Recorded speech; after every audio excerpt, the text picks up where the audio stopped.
Okay. Yeah, could you let us know a little bit how you put the encyclopedia together? Like, you were the editor, correct? That's correct. I can't remember who I originally talked to. It was a while ago. But I had written a book about three interventions, three occupations. And I thought I would write sort of a smaller book about all interventions. So I did both of those topics, both of those books. And so I was reading about all sorts of other interventions, and I think I just found somebody who was doing these kinds of encyclopedias. And I said, how about a book? How about an encyclopedia on this sort of thing? Because I seem to know a lot of people who are doing it. And they said, great. And so we just kind of came together, where I could sort of use the expertise of people who know about inventions I didn't know anything about, Yeah. right? Or they just know about aspects of it that I didn't know anything about. So it worked out really well. All right. My question, the first specific question, is about the overthrow of Allende. How, like specifically the UP, how were they able to organize a broad coalition? Like, were there specific issues that they organized around, or were they all working in tandem on different things? Oh yeah. I mean, that's not really about the overthrow of Allende, but I Right. mean, I'm not, that much of an expert on how the UP comes together. I mean, I know that they have grievances that are sort of against the United States, if you want, right? They want the nationalization of copper. Yeah. They also have sort of more internal issues, such as labor issues, wanting price controls, wanting rights for indigenous peoples, and there's a lot of parties on the left, and UP is exactly what its name suggests, right? Which is a sort of Yeah. united front of all the groups on the left. Many of them are not Marxists, they're not socialist, they just are ready to follow a president who calls himself a Marxist. Right. But it doesn't mean that they want a communist government. Okay. Okay. I'll ask about the occupation of Cuba. What was the in 1898? What was the U.S.'s justification for its occupation? Right. I mean, the occupation followed the intervention Right. in the Cuban War of Liberation against Spain. So, that's the original. I mean, and there are many motivations for that. Spain was a bad, colonial occupier, a bad colonial power. They had, quote unquote, attacked the Maine and Americans. There were economic issues, right? I mean, you could say that American, farmers wanted to buy land in Cuba and so on, wanted to take over the sugar industry. Now, the question really is, when does this intervention into a sort of anti-colonial war become an occupation? Right. Because Americans could have simply intervened and then essentially let the Cubans run the island. Um, and I mean, several things happen. I don't remember all the details here, but I think the what happens is often what happens once the American military is on the ground. They realize, first of all, that this is a very divided society. There are no clear leaders, right? And that, you would imagine that people who've been under colonialism for hundreds of years, right? There's no accepted leaders Right. there. Um, so that's one thing, and they're realizing these people, they're realizing the divisiveness, which is normal in any sort of newly freed society. Um, they also approaching this with this sort of racist mindset that Latin Americans, Latinos, and so on clearly can't govern themselves. Um, and they will make these sort of specific racial arguments Yeah. about the fact that Cubans are especially mixed. There's a lot of Afro-Cubans. They will call them things like barbaric and savage. And they basically, some of them say, like, we didn't know how Black Cubans were, right? And now that we know this, we cannot let them govern themselves. So there's that overall sense. Plus, there's also the conditions in Cuban cities, such as the fact that there's a lot of disease, Mm-hmm. the cities are often dirty, and the American military feels uniquely prepared to sort of solve these problems. Right. So if you look at the Platt Amendment, that is essentially imposed on the Cubans, it doesn't just sort of give the Americans naval bases and that sort of thing. It specifically says Cuba has to clean up its cities, right? It has to Hmm. clean up, it has to sort of do the sanitation measures that the Americans want. Of course, they want it partly for them so that they are not exposed to these sort of diseases. Yes. So that was partly also one of the sort of complexes of the white man going into Latin American occupations was that these places were so diseased that they were inhospitable Hmm. to kind of regular human beings, right? And meaning white people. And even though they might have been livable, right, for Cubans, for tropical peoples. So there was this sort of dichotomy between the sort of barbaric places and civilized, clean, healthy places to live. Right. So that draws a connection to the general section about public health. Uh, I forgot the exact title of the section, but how did the U.S. use public health to justify its occupations and interventions in many Latin American nations? Yeah, I mean, I think it's more or less what I was saying. You know, Right. public health was never the main reason. It's one of those reasons that was sort of secondary. Once you had major political or, geostrategic or economic reasons for being somewhere, it meant you had to have a lot of American administrators, often soldiers. And soldiers in a base, they're used to giving orders and having people obey those orders, right? And you can't talk back when you're on a military base. You comply with whatever orders you're given. And they seem to think that's how you can run an occupied civilian society. You can run Right. it like a military base, and people will simply sort of follow your orders. And if they don't, they go to jail. And so they seem to think it'll be easy to kind of solve all of these problems.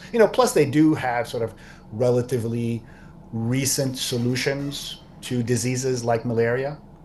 Okay. And so they feel, we're going to sort of take on the white man's burden. We're going to clean up these societies. We're going to, kill the mosquitoes and kill the sort of things that are spreading Right. disease. And, they certainly do to a large extent. Well, I Plus forgot. they do with roads and so on. Sorry, I forgot the name of the person. But weren't specifically in Cuba when they were studying the yellow fever? Wasn't it another actual? It wasn't a U.S. military or a U.S. scientist that figured out that mosquitoes were the cause. It was actually a Cuban, correct? That's correct. And Oh, I'm also forgetting the name of the Cuban doctor, but right. there was a Cuban doctor who figured that. Um, and the US Army essentially spread that knowledge, right? And, Yeah. and sort of had the capital and the manpower to do what it needed to do to sort of eradicate as many mosquitoes as possible. All right. This will be my last question on Cuba. Uh, Perhaps one more after. But why was the U.S. investing so heavily into Cuba in the 1920s compared to the rest of Latin America? Oh, I think the major reason is sugar. Okay. Um, I mean, there's a background reason, which is the Platt Amendment. Mm-hmm. The Platt Amendment certainly gave the United States government a lot of power over the Cuban government, and it essentially ran like a colony. It was a protectorate, but it ran like a colony in that it had essentially, it was, nominally independent. They had elections, but nobody could stay in power long if they didn't essentially do what the American ambassador told them Right. to do. So the American ambassador really was, in a sense, the governor of the colony of Cuba, right? So they simply had this power to do what they wanted to do. But also, at the end of World War I, sugar exports really take off worldwide. The price rises. And so a lot of American investors are buying up land in Cuba. They have more capital than other investors, right? They've got more capital than Cubans, than Spaniards, than Italians, or the French, or the British. And so they are heavily sort of capitalizing, but sort of putting machines in terms of processing the sugar, and the price keeps going up and up and up. And so the more price goes up, right, the Right. more demand there is, the more you're willing to invest. And so I can't remember but it's in the tens of millions of dollars that the Americans have in terms of capital in Cuba, I think by the end of the 20s. And then it declines precipitously with the crash of 1929. There And was a Cubans really suffer because they've sort of made their economy dependent on sugar. yeah, I forgot what time period this was, but wasn't there at some point the U.S. owned 60% of all Cuban land? Yeah, that makes sense. It probably would be somewhere in the 20s or Right. 30s. It's definitely after 1898. And it's also before the Cuban Revolution, because by the Cuban Yes. Revolution, there's more of a diversity of investments. But, I think the United States by 1959 has about $50 million in investments in Cuba. It certainly is sort of the biggest investor, but it's not the only one. And I'll switch to the Dominican Republic, the occupation of 1916. How did the U.S. use customs receiverships to make sure that its loans got paid back as well as Europeans? Oh, that's very easy. They just controlled them completely. I mean, they had armed guards in at the ports. So when a ship came in with a bunch of goods, they had to pay, right, a tariff of some kind, or somebody had to pay a tariff, right, so that you can unload those goods. Those customs receipts went into like an actual customs house. And the Americans had signed an agreement signed with the Dominicans that basically said, the first thing we do with that money from foreign countries that comes in is we pay off a portion of the debt, Right. right? And then the government can have the rest. I mean, they perceive that one of the major problems in the Dominican Republic is that previous presidents had simply stolen that money. They weren't paying off the debt. They're in fact incurring other debts with no intention of paying them off. They just wanted to have all that money so they can buy soldiers, have their private armies, and stay in power, right? And then hopefully get some more money from Europeans. And the Americans said, no, we're not going to do this anymore. Plus, they would do this other thing where they would get Wall Street banks to work with the State Department. And let's say the Dominican Republic owed, excuse me, a bank in London $2 million. They would tell the Wall Street bank, okay, loan the Dominicans 3 million. We'll force them to repay the 2 million to the British, and then they'll owe you 3 million, and then we'll repay you because we have Marines with Right. guns making sure that the part of the money goes to repay Wall Street. So the American government as a whole and the American sort of financial establishment was making sure that this all got repaid. Now I remember at one point it was 50. Yeah, it was 55% of the national revenue went towards repaying debts, and only 45% went to the actual governments. Yeah, that makes sense. Is it well, because I kind of skipped there. That's a bad question. But because the U.S. ramped up the National Guard, ramped up the roads, made it like centralized the government, would it be fair to say that the U.S. was blatantly responsible in enabling Rafael Trujillo's rule? Yes, I think that's fair to say. I mean, for enabling is the key word Right. here, right? I wouldn't say they encouraged him.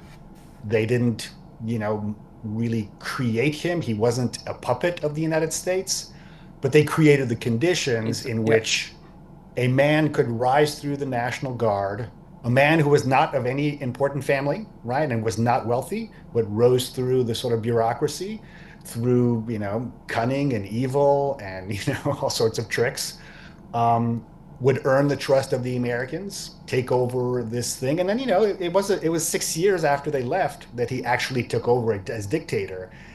And at that point, the Americans were sort of torn. You had these folks in the State Department who said, hey, we really don't like this guy. We occupied this place so as to hopefully turn it into a democracy or at least some kind of democracy. And now we're going to stand by while this dictator completely Right. takes over with this organization that we created, Mm-hmm. which was supposed to be an apolitical army, right? And now it's becoming the tool of this one man. We don't love that. But then American military men tended to be on the other side of this and say, well, these Latinos, they can't seem to hold an honest election. They can't seem to run the government honestly. They're corrupt. They're divided. What they really need is a strong man like Trujillo. And one God. thing he will do, and he did do this, was continue to pay down the debt to the Americans. And one of the great Mm, successes that he had, and I think it was 1941 when he made the country celebrate this, is that he finished off the last loan payments of the occupation of the 1920s, right? And he yeah. sort of portrayed himself as a nationalist hero, not a tool of the United States, but a guy who, gave the country financial independence. And that was true, right? You can't sort of take that away from him. That he certainly had fiscal discipline, paid off that debt. And then, but the irony is he comes off as a nationalist, even though he's a tool of Right. empire. Yeah, the opposite. Yeah. This is about the regime in El Salvador. When the aid to El Salvador resumed under Carter, did it go to Carlos Romero? It wasn't too clear to No, me, I at don't least. know that. Okay. Yeah, it wasn't too clear to me in the text, so I wanted to figure that out. But in the same in El Salvador with the military civilian junta, why did they start to turn on civilians? Um, Again, I'm not much of a specialist on El Right. Salvador. We're talking about the early 80s here, right? Yeah. 80, Mm-hmm. 81. Uh, I mean, I can give you a general answer, which is that El Salvador, like many Central American countries, was really divided, very, very unequal. It was a place where you had really a handful of families that owned almost all the property, certainly the majority of land and factories and so on. The great majority and a rising majority had become, if not living on very little land, landless, Right. right? They were, renting or working on somebody else's land. And this had happened in the 50s, 60s, and 70s as the country had sort of focused a lot more on exporting. People had bought up a lot of land. And so you had very few families who were appropriating all of this wealth. And then you had rising numbers of landless, very unhappy peasants. Some of them were picking up guns. Yeah. Um, and so when you have a very polarized society like this, it's very hard to sustain a democracy, right? You have no middle class. You have very, very angry, often illiterate peasants or workers. They're not particularly well organized in terms of parties. And then you have just a few people who just simply cannot run the country, right? Without sort of technocrats, without bureaucrats, Yeah. without lawyers and doctors and engineers. And so you sort of have this breakdown in the sort of social order you need to have elections and to run, competent governments. Um, and so it's fairly easy in that situation for the ruling families to turn to the military and say these are the only sort of competent people who have engineers, right, who can, fix the roads, keep the electricity running, right, make sure that nobody's stealing at the ports, that can sort of run the country in some sort of way, right? So it does become some sort of occupation, and therefore the civilians don't count in this equation anymore. Okay. I will because you don't have a bunch of time. I'm going to kind of skip past the order of the encyclopedia and go to Panama for a minute. Sure. I feel it's important to go over.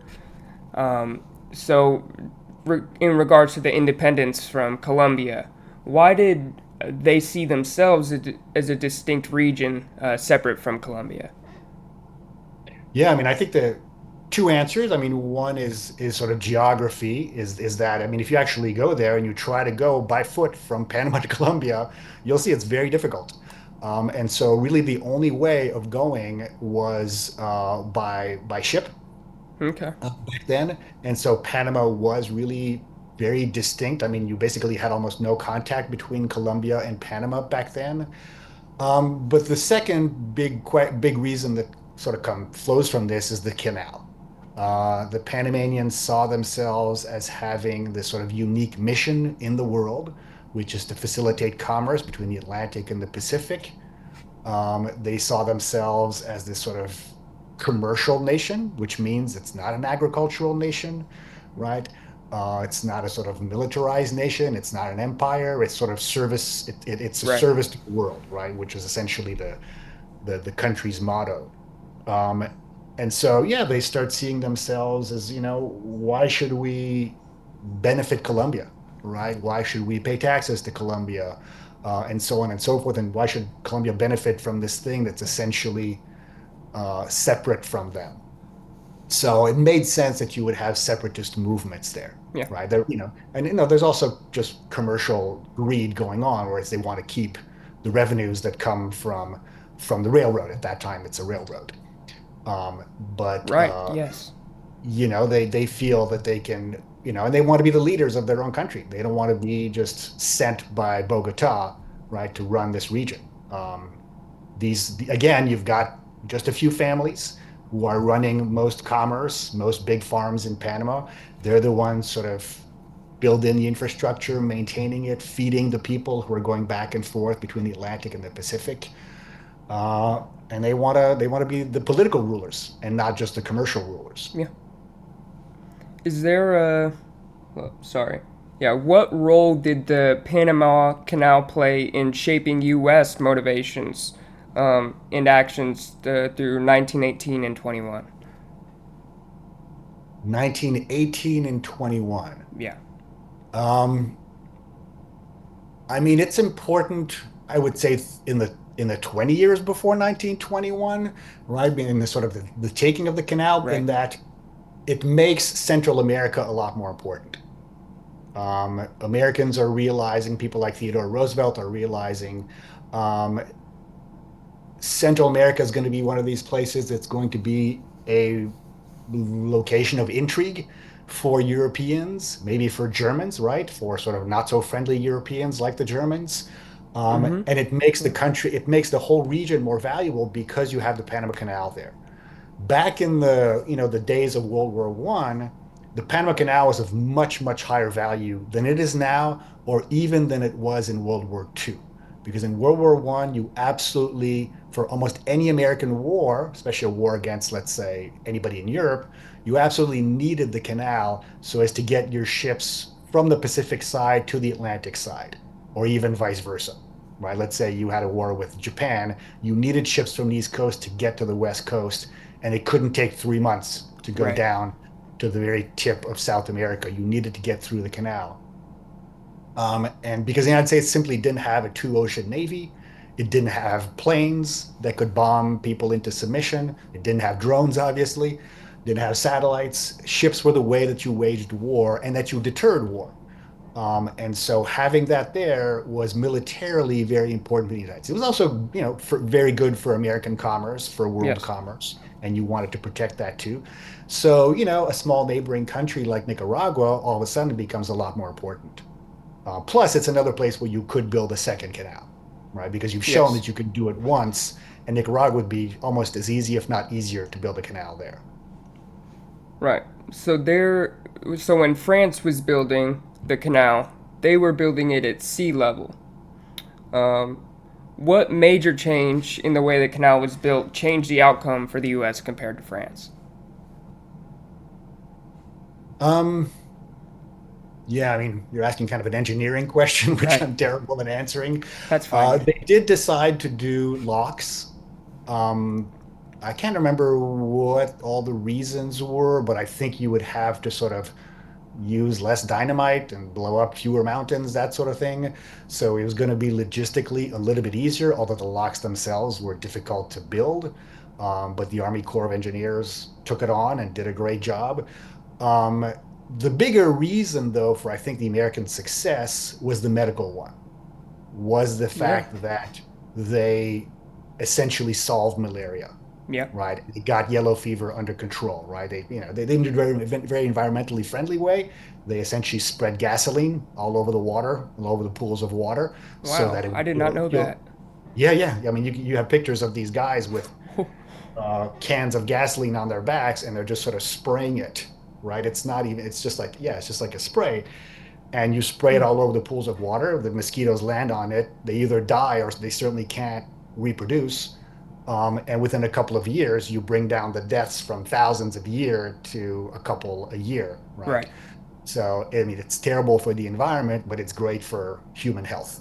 I'll definitely have to look up that part on what the effects were of that Yeah, I mean, there's after other the ways of fact. sort of drying up pools of water, Right. right? Spraying gasoline on them is the fastest way to just keep mosquitoes from reproducing. Yeah. So And there. the French simply didn't know this. It's not like the French were stupid or cheap. They just didn't know this. Right. I think a third major reason is that the French were also banking on the fact that they could do this as essentially a private organization. It was a private corporation, and therefore it needed financing from people who would buy stocks in that corporation. And that failed, right? People sort of lost faith in it and it failed. Whereas the United States government paid for the whole thing. Mm-hmm. You didn't need to invest in this project. It was the United States government and therefore American taxpayers who were paying for the whole thing. So if the United States government says, we're going to do this and we're going to get it done in 10 years, everybody knows it will actually get it done. Okay. So I'll ask, what specific events, or I'll say events. Yeah. What specific events led to the Panama flag riots? Oh, that I know really well. It's been a while since I've written about it, but specific events. I mean, there's the broader background of sort of the Cuban Revolution in 1959. That sort of tends to make nationalism and Yep. anti-Americanism in all of Latin America rise. And in fact, in 1959, there is sort of a flag planting event, and the Americans bring out their cops and they beat on some Panamanians. I'm not sure if anybody, I don't think anybody dies, but it is one of these sort of catalyzing events in which some Latin Americans realize, some Panamanians realize, well, first of all, our national pride is harmed by this, but we're going to keep trying. It's also sort of a way for politicians to make a reputation as nationalists by essentially pulling this stunt, right? It might be a worthwhile stunt, but it's essentially a stunt. But what happens is that um, Eisenhower, I can't remember exactly when, I think maybe late in the Eisenhower, and maybe 1960, in response to those 59 events, he says, we're going to have American flags and Panamanian flags, lifted pretty much everywhere in the zone. And then Kennedy changes the rules to say, well, let's take them down in some places. And one of those places is the high school where the Americans go in Balboa. So they are not allowed to fly Right. either Panamanian or American flags. And so the American high schoolers protest and they say, no, no, no, we want an American flag at our high school because we're fully American, right? To them, this is American sovereign Right. territory, even though it's not, but they certainly feel 100% American. So they want to raise that flag. And so the Panamanian students say, well, we'll walk into the zone and then we'll raise our flag. So they're both actually going against the order of President Kennedy. Or I think it might have been sort of the principal of that high school who sort of interpreted the order by Kennedy. It's something like that, right? There's some confusion there at all sorts of levels. But the order is essentially you can't fly any flags at this high school. Right. So these teenagers get riled up and they say, no, fly both of our flags. And the Americans don't want the Panamanian flag there. And then it gets torn. It's never clear who Right. tears the flag, but it gets torn and it's an insult to Panamanians. And then the riots occur. Right. So was the tearing of the flag like was that did that make it like 10 times worse? Was Yeah. I mean, what really makes it worse is the killing of Panamanians. right. Um, but I think Panamanian, passions are riled up because of the tearing of the flag. There simply wouldn't have been the killing of Panamanians. Panamanians wouldn't have become so angry and violent if their flag had not been torn. Now it's possible that there was this tussle in the flag, so who knows who actually Yeah. tore it? It might have been the Panamanians themselves who pulled on it too hard, tore it, and said, oh, you tore our flag. The point is that that becomes the narrative, Right. is that the Americans tore our flag. All we did was, innocently try to raise it when they raised their flag, and therefore that's an insult to the entire nation, right? And I've got articles and books about this sort of thing and how it's spun into this sort of gendered thing. Um, and then they kind of retreat back to Panama, and the police is first sent out to kind of push them back and deal with them. Um, and the police, the American police overreact, as you can imagine. That's what American police do. Very good at it. But actually, when the army is called out to replace the police, they are much more disciplined. And I'm not sure that they kill any Americans. Maybe there's some sort of counter sniping going on, but they're much more Yeah. careful about killing Panamanians once they replace the police because there's just more of them. They're more in control. They're better at crowd control. And so, but then there's Panamanians who are clearly sniping from buildings. Hmm. Um, and then when the snipers get killed by counter snipers, they say the Americans have assassinated Panamanians. Right. Americans are saying, listen, we're being shot at, we're going to shoot back. There's also Panamanians who are lighting fires in Panama in American businesses, right? Let's say the Pan Am building, or I think the Goodyear building. And then the other Panamanians are going into those buildings, looting, as an act of protest, but Right. then they die from fire asphyxiation. And then they blame that on Americans, right? We set our Wow. buildings on fire. We went in to rob your things, and then we died, but you assassinated us. And the Americans are going, come on. So there's a lot of sort of fabrication, but the overall point that Panamanians are making is that this is a colonial situation. Yes. And that's why we're so upset. And that's how it leads to violence, because there's just fundamental unfairness here. Right. So there was a deal reached by Carter, I believe, about 25 years after this. Um, Yeah. how did that work? How did that end up? How did the U.S. end up ceding control of the Panama Canal Zone? I mean, partly it's the events of Right. 1964 that are starting to convince Panamanians that they should seek control of the canal, right? They've never had control of the canal. It's not like they want it back. They've never had it since it was built. But now they're sort of saying, before 1964, there was no serious Panamanian demand to take over the canal. They figured essentially this is too big of a job. You need a major power like England, like France, right? Like the Americans to take over a canal. Um, but now they start thinking, we think we could do this. Um, it's dropped for several years, but then in the Nixon years, even Henry Kissinger is sort of open to this idea. And finally, it happens in the first years of Carter's presidency. It's probably the biggest, well, it's probably the second biggest diplomatic success of the Carter years. Um, and After the Camp David Accords. And essentially, it happens. One is he wants to essentially buy some peace with Latin America, some goodwill with Latin America. So it's a diplomatic initiative. And he wants to buy peace specifically with Panama. He says, if I do this, we'll never have these protests again. We'll have a solid partner. But also, I think what's in the background of this is that the canal is just less valuable than it was before. You don't need it for a major war anymore, right? You've got nuclear weapons, you've got bombers, you have so many ships on both sides of the Atlantic. They don't really need to cross the Panama Canal. Plus, of course, the agreement enforces Panamanian neutrality. Basically says in any time of war, Panama cannot close the canal, which means the Americans, and Americans even have the right to take it over if Panamanians close it down. Um, and so, they essentially the Americans get what they want out of it. Somebody runs the canal and they can still use it, right?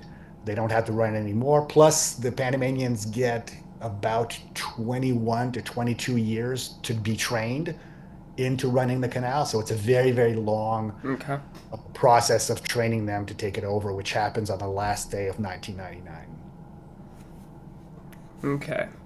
So I'm gonna go back to the order, talking about the invasion of Grenada. Um, Okay. so what was the reason the radical anti-U.S. wing gave for their coup of Maurice Bishop?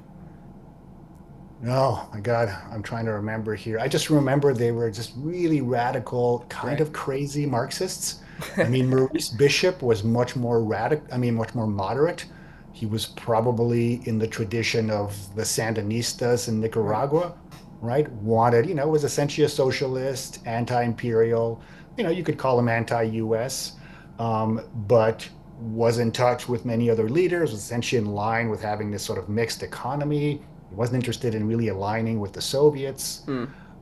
He probably figured, we can do this and the Americans won't care. But then this very, very left-wing kind of crazy government lines him up with this cabinet and shoots him, right? And then takes over.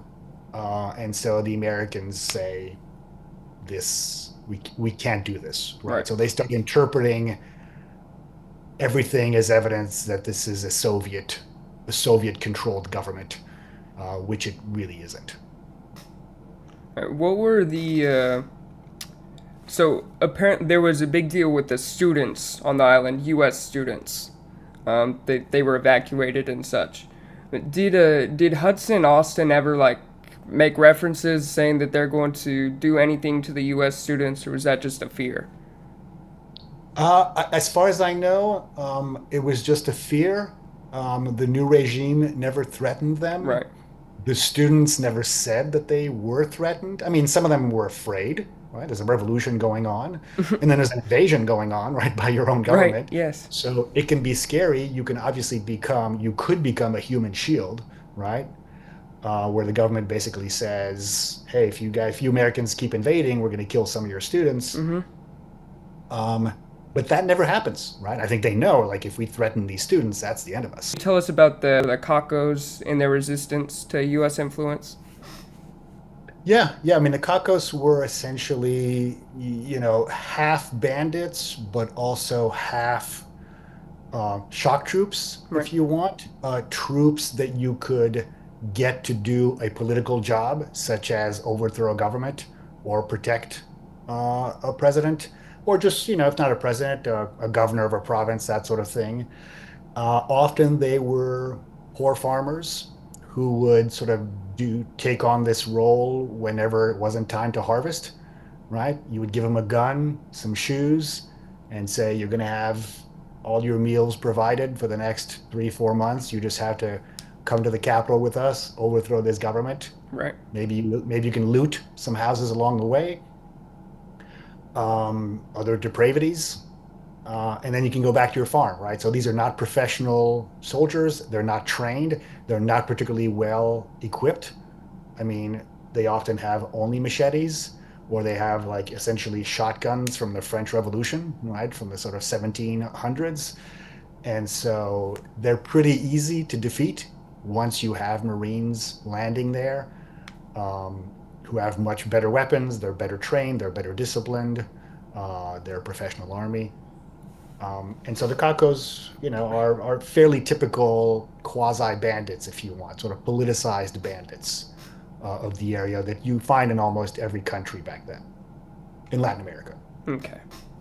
So yeah, since there's not too much time, I'll go to the general questions that I had Sure. rather than the direct. So, how did justifications for U.S. interventions and occupations evolve through the 19th, 20th, and 21st centuries? Yeah, I mean, I could point to three, four big, evolutions or turning points. In the 19th century, it was mostly land hunger, right? You essentially had American private individuals who wanted land, usually west of the East Coast.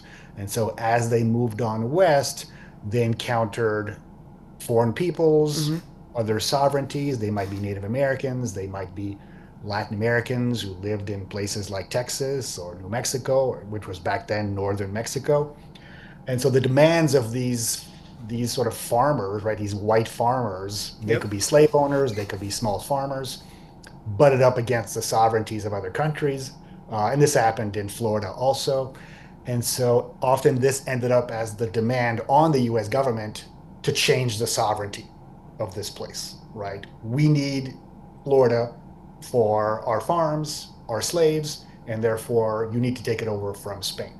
And there was always somebody in the military who, you know, shared that general desire.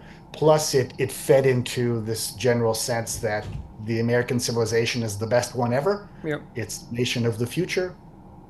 And therefore, it's only natural that its military take over sort of marginal areas. And by that, I mean they're on the margins of the United States, frontier areas, Mm-hmm. and absorb them into this great empire. So it's sort of empire building with all of its greed, if you want. And the greatest one is really just land.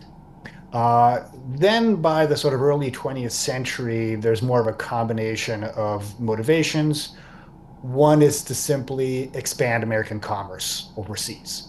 So the American thirst for Latin American lands becomes not absorbing those lands into America, but simply absorbing them into the American commercial orbit, which means they're going to buy our products and they're going to let us invest and buy farms and develop factories and so on in their lands. So on both sides, we're going to sort of be a bigger part of their economy and they're going to be part of ours. So it's sort of globalization, if you want.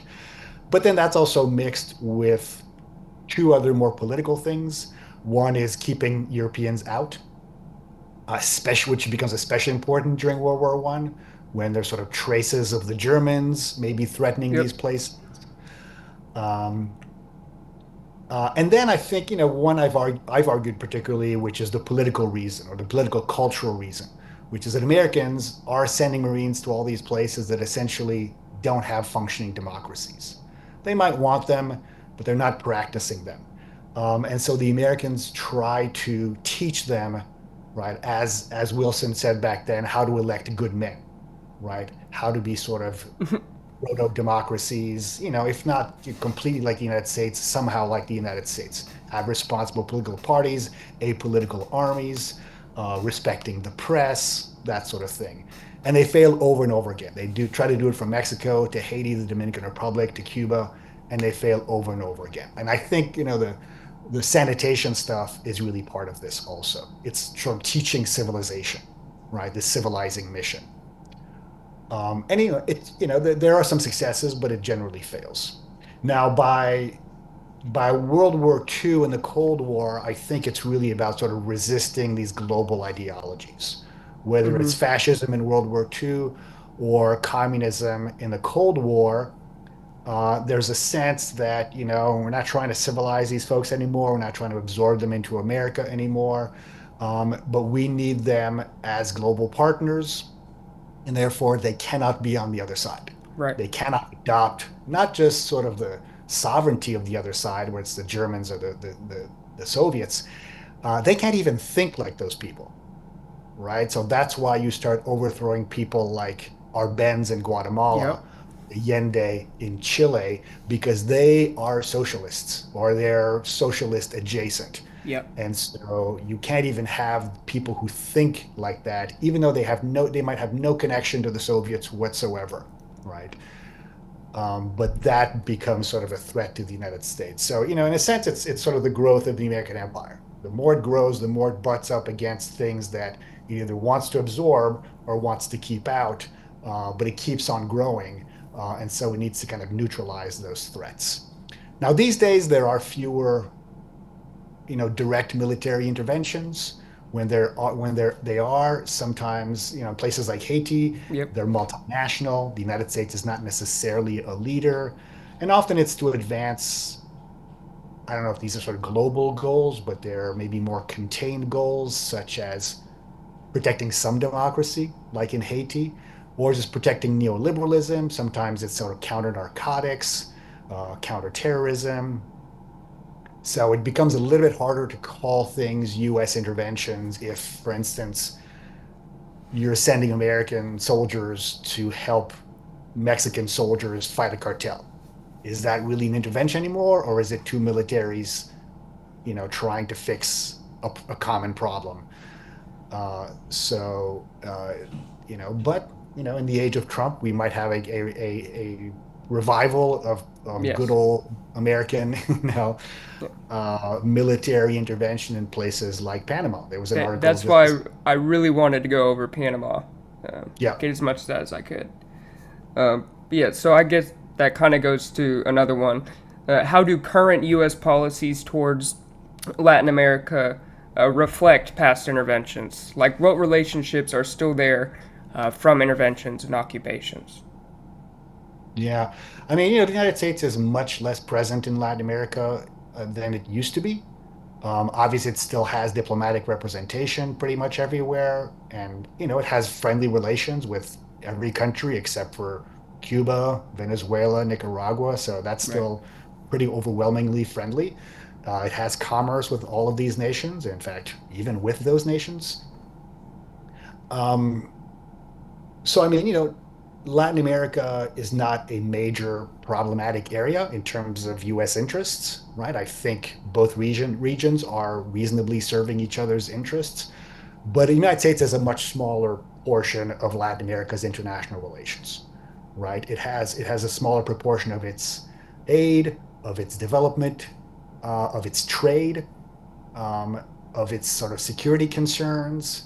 I think the age of military interventions has passed.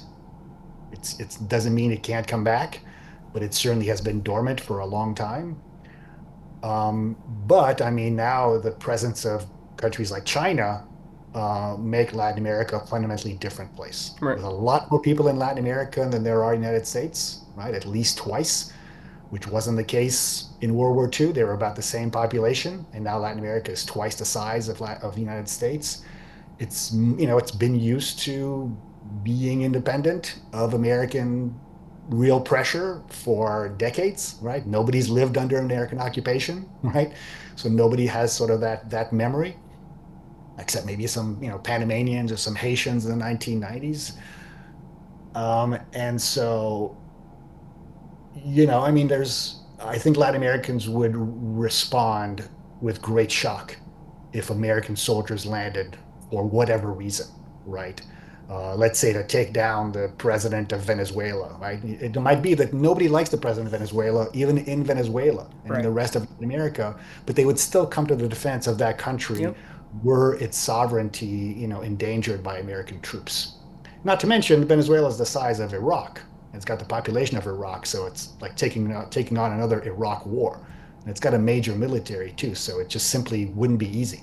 It's not like taking over Panama or Grenada, right? This is a major country, which is why the United States never took on Mexico in a full occupation, Yep. right? There was Right. a war against Mexico. There were minor occupations, but there was never really I mean, there was the desire by some, but never a real effort to take over the entire country because logistically it's just impossible Right. And and this will still is. be one of my last questions. I'd love to go as long as possible, but I understand. Um, so, what were the internal debates like in America? Like, what were the most? What's the word for it? Divisive. Yeah, like what were the most notable internal debates about interventions in U.S. politics? I mean, it really depends what era you're talking about. Um, One thing that's kind of surprising is that there were relatively few debates. Wow. And I mean, I'm going to say internal in terms of the entire U.S. Yeah. population and not just the government.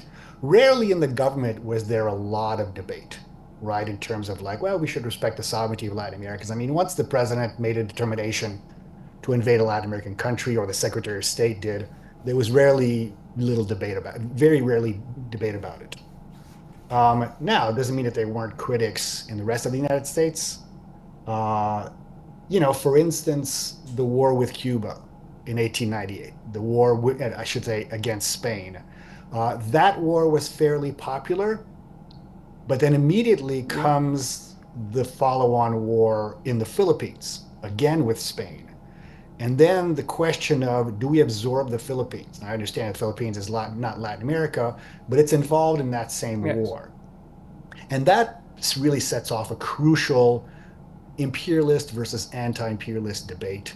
It really marks the election of 1900, and you've got major voices, internally in the United States who are basically saying, "Hold on here, what are we?" Right? I mean, never mind what is our national interest here, but what is our national identity? Yep. Are we an imperial power? Um, are we a country that is sort of negating our anti-imperial origins, right? We were sort of a revolutionary country. We got away from an empire in the 1700s, and now we want to create one because it was pretty clear that taking the Philippines was going to create Yes. a global empire, right? And taking everything else that the Spaniards were essentially, had no choice but to give the United States. And so you had people like Andrew Carnegie and Mark Twain, right? And much of the Democratic Party essentially saying, no, let's not sign this treaty to take over the Philippines. Um, and you had an anti-imperialist league in the United States, right, with major figures from labor, from business, intellectuals, and so on. And the other side won, right? I mean, I'm not saying that the anti-imperialist debate was the major debate of 1900, but it was a very important one. The election might have hinged just on that debate, and the Republicans won. And so you could say essentially they said, well, this is not that important to us, right?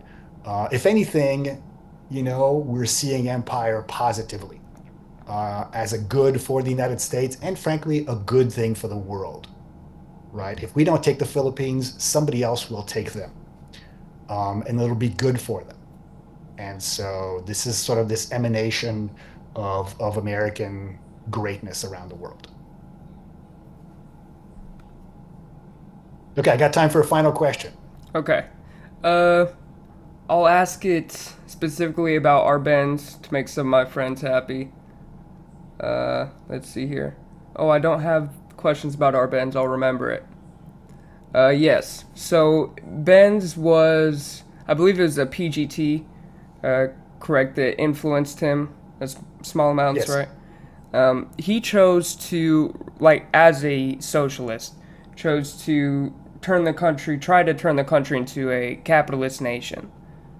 Was this a use of historical materialism, or were there, like, underlying reasons for that other than just theory? I don't think it was really theory at all. And in fact, I wouldn't call him a socialist. I mean, he was a reformist. He was friends with not just socialists, but actual communists, Right. right, from the Communist Party, or at least the Workers' Party, which was largely run by communists. Um, and some have said that in the future he would have wanted some sort of socialist nation, right, or at least sort of a socialized economy of some kind. His vision, at least while he was alive, was the New Deal. He wanted to sort of run his country like Franklin Roosevelt had run the United States. And our bands basically said, we want to do what the Americans have done over the past 100 years, which is that they've taken an agricultural country, mechanized the agriculture, right, which drives a lot of peasants, farmers into the cities. Right. And then you get the government to kind of develop the cities, right? To sort of develop manufacture, raise tariffs on other countries so as you can develop your own Yep. manufacture. And then you've eventually got, you put money into universities and so on and companies, and you've eventually got a middle class. And he's like, that's what we want. We know it's going to take a long time, but the very first thing we need to do is to actually own our own land, right? You can't mechanize your land if you don't own it, right? If most of it is owned by large landowners, including one big American corporation, that are just using it to grow fruit, exporting all that fruit. It's essentially not mechanized at all. Um, and our peasants are either landless or they've got small lands, Yeah. or they're working for the banana companies, or they have small lands and they're selling their bananas to the United Fruit Company. Or you've got these big landowners who simply don't want to use the land. They just own it and it just lays there unproductive. Hmm. United Fruit Company partly did this so as to keep the price of bananas high.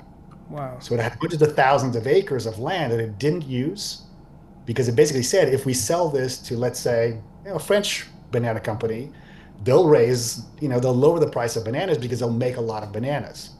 And so we want to keep the price artificially high. And that's the land that our bands wanted to take, was land that the United Fruit Company and others were not using. right? And still was wanted to compensate them for land that was doing Yes. nothing.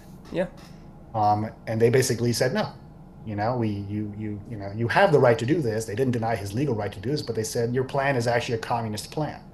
But when you think of the logic of it, no, you're actually increasing competition, and increasing competition is the thing that Right. capitalism does best, right? Is encourage competition among producers. Yeah. Thank you very much for this interview. Uh, this has been an interview with Alan McPherson, author of the Encyclopedia of U.S. Interventions in Latin America. Thank you very much for all the time that you have given me. I really enjoyed your book. I read it through like 1.5 times. I didn't get all the way through it. But it has been very educational, and I will probably remember all of this for many years to come. Well, thank you very much. I should say for your listeners, there is a shorter version of the encyclopedia. Most people don't read encyclopedias, and it is called A Short History of U.S. Interventions, Yes. Latin America and the Caribbean. So it's 100 some pages, Yeah. easy to get through. That was the So one I that's would advise that. oh, that was the one that I was gonna start with, but I saw your like the bigger encyclopedias in my library, so I decided to do this That's one fantastic. instead. All right. Yes. Thank you very much for the interview. Thank you. Have All a right. great Good day. luck. You too. Bye bye.